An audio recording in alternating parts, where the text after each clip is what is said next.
कितनी एकादशी है? जम के बोलो। 26। जो भगवान विष्णु के पास जाकर निवेदन करी थी वो निर्जला थी, निर्जला। इसलिए सारी एकादशियों में निर्जला एकादशी की महत्वता शास्त्र प्रमाण करता है महाराज। पर हिंदू धर्म के 3 व्रत ऐसे बता दिए जिन व्रतों का पुण्य समाप्त नहीं हुआ।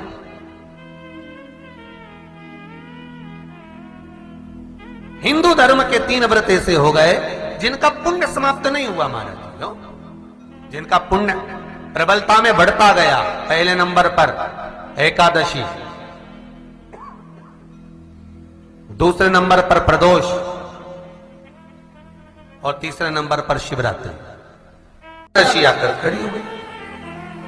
अब निर्जला के दिन शिव महापुराण की कथा कहती है, स्कंद पुराण कहती है कि आप वर्ष भर की एकादशी का क्रम भले ना करें, पर निर्जला एकादशी के दिन जो तुलसी हम ठाकुर जी को समर्पित करते हैं, वो तुलसी, ध्यान देना, वो तुलसी अगर मान लो आपके पास में रखी है, निर्जला एकादशी के दिन भगवान ठाकुर जी को, शालिग्राम जी को, लड्डू गोपाल जी को आपके घर में, आपके मंदिर में जो आपने भगवान को तुलसी समर्पित करी है, वो तुलसी मान लो तुम्हारे पास रखी है और कोई व्यक्ति को बहुत बहुत ज्यादा कष्ट है शरीर में, बहुत बहुत कष्ट है, थोड़ी सी वो तुलसी चढ़ी हुई ठाकुर के चरणारविंद की, आप उस जीव को धो तो सही, आधा घंटा इंतजार करो, स्वास्थ्य में अंतर आना प्रारंभ हो जाता है उस निर्जला का। क्योंकि निर्जला ऐसी एकादशी है जिसने जगत में जाकर, देवताओं के पास जाकर निवेदन करा है जग कल्याण के। जितनी भी माताएं एकादशी का व्रत करती, बहुत ध्यान से सुनना आज की कथा को, शायद जिंदगी में मिली ना मिली, और ये कथा का रिश्ता तो बहुत ध्यान से सुनना। स्कंद पुराण यहां तक कहती है कि इस कथा के चरित्र को जो श्रवण कर लेता है उसको 26 एकादशी करना भी नहीं पड़ती। इस एकादशी की केवल ये कथा सुनकर ही वो तर जाता है। बहुत ध्यान से सुनना इसको, कथा को। एकादशी के दिन जब आप जल शंकर को चढ़ाने तो रोज ही जाते हैं।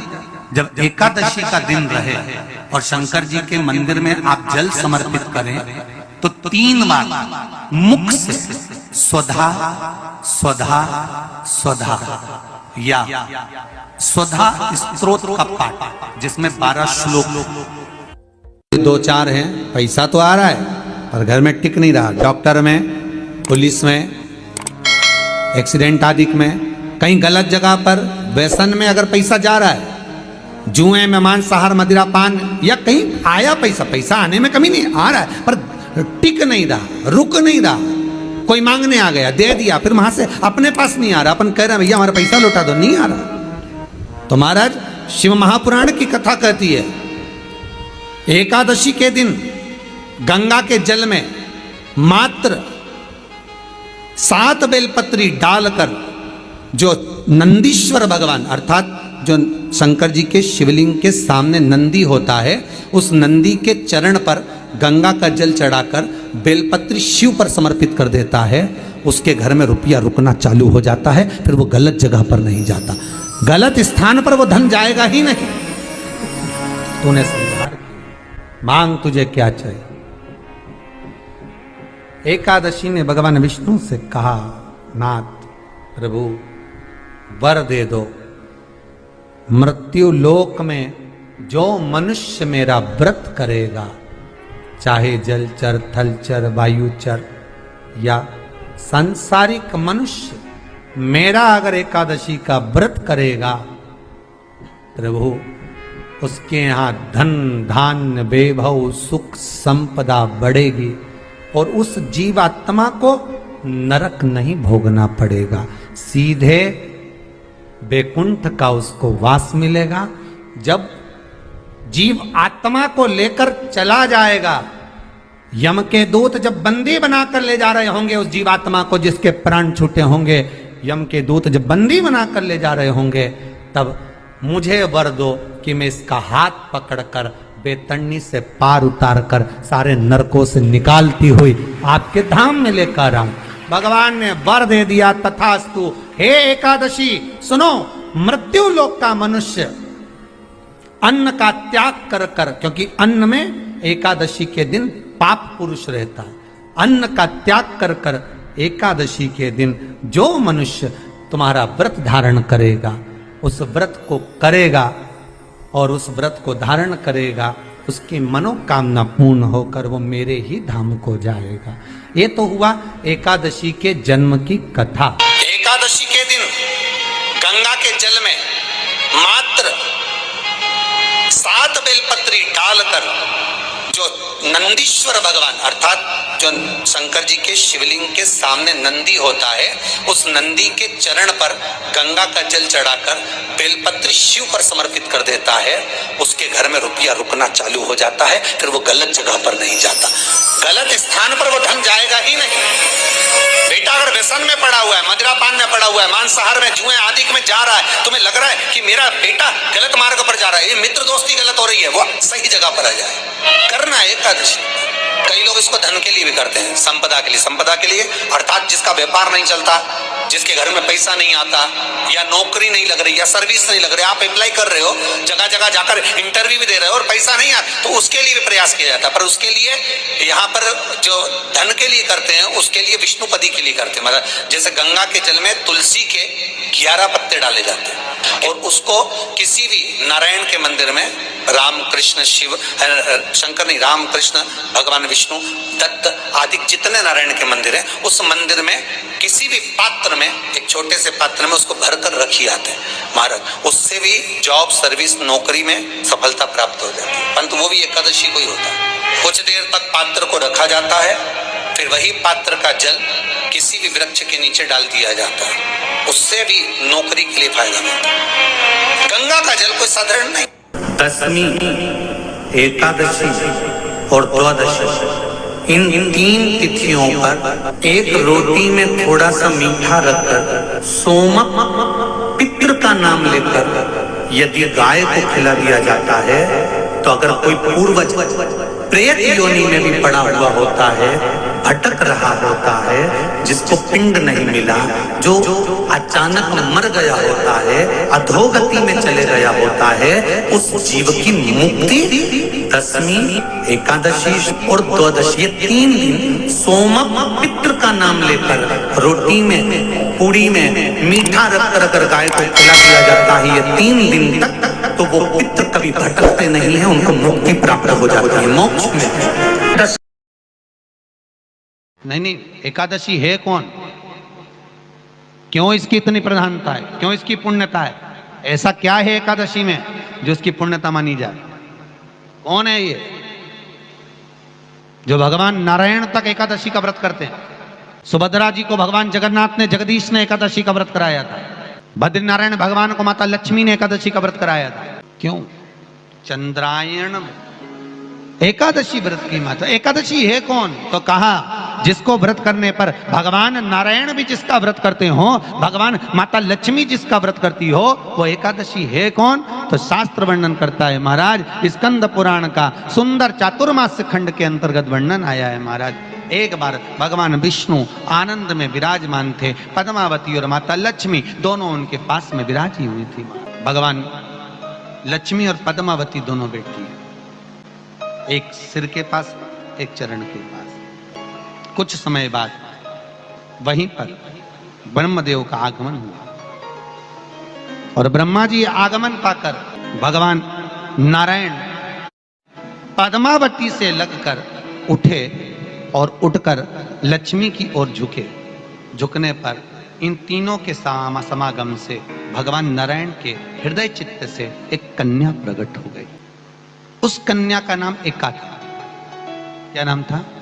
एका।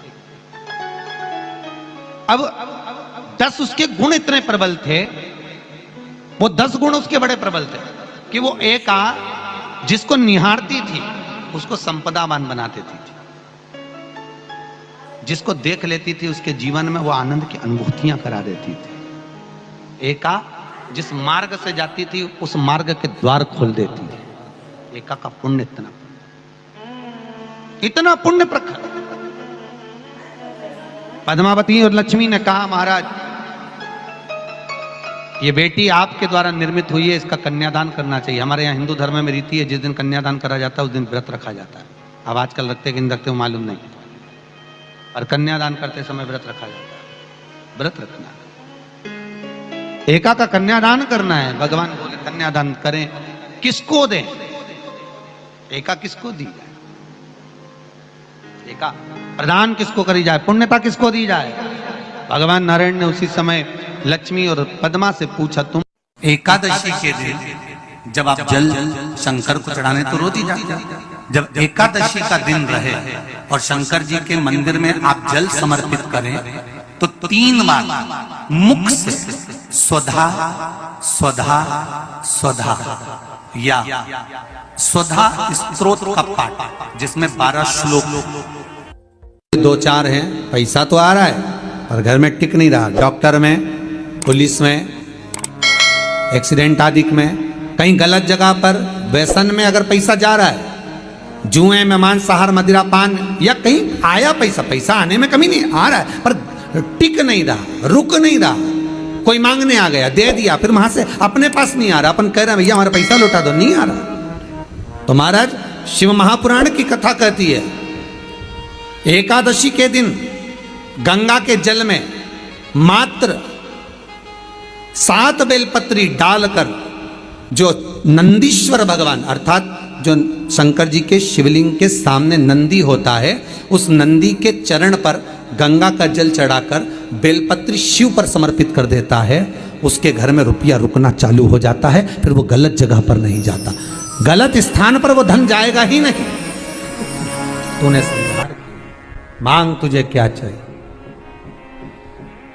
एकादशी ने भगवान विष्णु से कहा, नाथ प्रभु वर दे दो, मृत्यु लोक में जो मनुष्य मेरा व्रत करेगा, चाहे जलचर, थलचर, वायुचर या सांसारिक मनुष्य, मेरा अगर एकादशी का व्रत करेगा, प्रभु उसके यहाँ धन धान्य वैभव सुख संपदा बढ़ेगी और उस जीवात्मा को नरक नहीं भोगना पड़ेगा, सीधे वैकुंठ का उसको वास मिलेगा।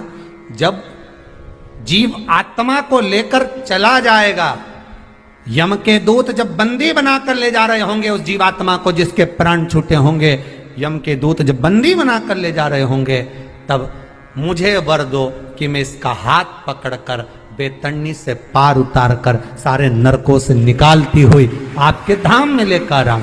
भगवान ने वर दे दिया, तथास्तु। हे एकादशी सुनो, मृत्यु लोक का मनुष्य अन्न का त्याग कर कर, क्योंकि अन्न में एकादशी के दिन पाप पुरुष रहता है, अन्न का त्याग कर कर एकादशी के दिन जो मनुष्य तुम्हारा व्रत धारण करेगा, उस व्रत को करेगा और उस व्रत को धारण करेगा, उसकी मनोकामना पूर्ण होकर वो मेरे ही धाम को जाएगा।